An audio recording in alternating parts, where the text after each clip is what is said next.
talk about the metapixel, what is metapixel, how we can what is it used for. So I'm considering that you are a novice, which means that you don't have any knowledge of what is pixel and you just heard it somewhere, but you don't know exactly how to set it up.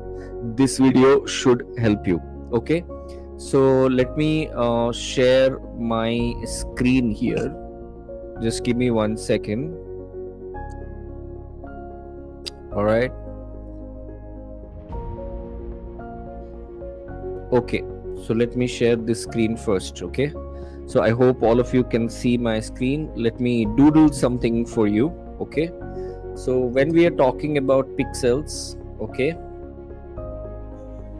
basically they are tracking codes. Okay, they are tracking codes. Okay, but tracking codes for what? They track events in website. Okay, so if you have a website like a landing page or a payment page, you're an online coach and consultant, and there is something happening in your page. Okay, something is happening. So what is happening? Let's say somebody is events such as, let's say somebody is just viewing your page. Okay, and somebody is let's say giving the email ID, phone number, name to become your lead. Or let's say in your website, which means a payment page, somebody is making a purchase. Okay, so all these events, view, lead, purchase, these events in your website that are happening in your website can be tracked using or installing a code which is known as pixel. Okay, now don't worry, you don't have to be technical you don't have to have technical knowledge to do this. You don't have to write a code. Everything is given to you, and when I explain it, you will come to know how exactly, when I show you live, you will come to know how exactly it is done.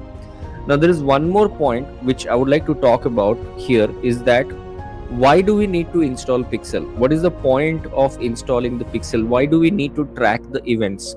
Now you need to track the events in your website to derive ad matrices. Okay, ad matrices, right?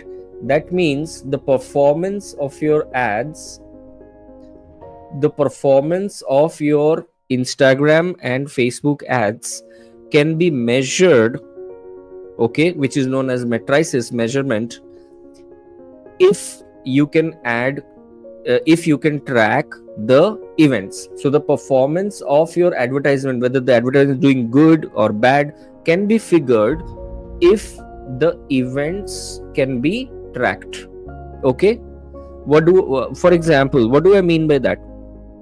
Okay, how do you exactly track the performance of your advertisement? Let's say you tracked through the pixels, you tracked that 1000 people viewed your page, okay, your landing page or your payment page, and 300 out of them became your lead, or 100 out of them purchased your program of 99 rupees, okay, your workshop or something of 99 rupees, right?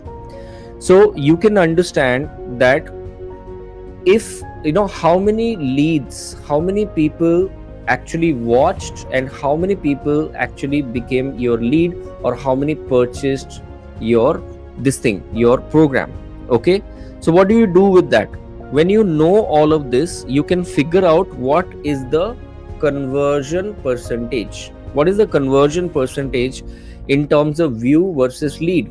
So Facebook will show you what is the conversion percentage, and not only that, Facebook will also tell you what is the cost per lead. Okay, so let's say you are spending 10,000 rupees, and in 10,000 rupees you got 300 leads. Okay, so what is the CPL cost, right?